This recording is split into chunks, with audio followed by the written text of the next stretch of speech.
But sa akin ko kasi, hindi lang po batas na nagdidictate dito.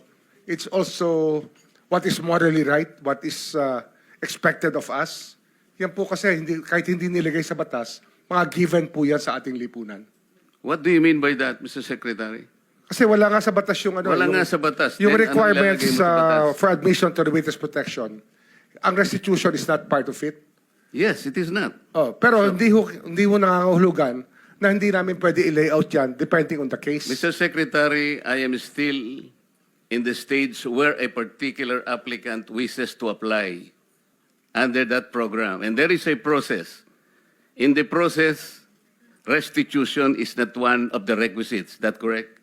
Opo, pero if it's in terms of this case being a financial crime, sir, this is a crime against the Mr. Secretary, financial status of the Filipino people, of the Philippine Republic.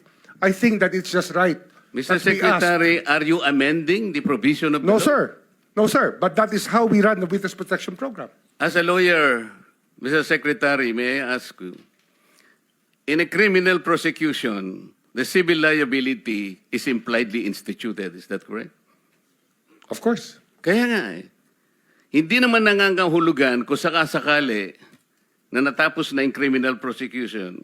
Kapag ka nakita na mayroong criminal liability yung tao, because it is impliedly implied, doon lang magkakaroon ng restitution.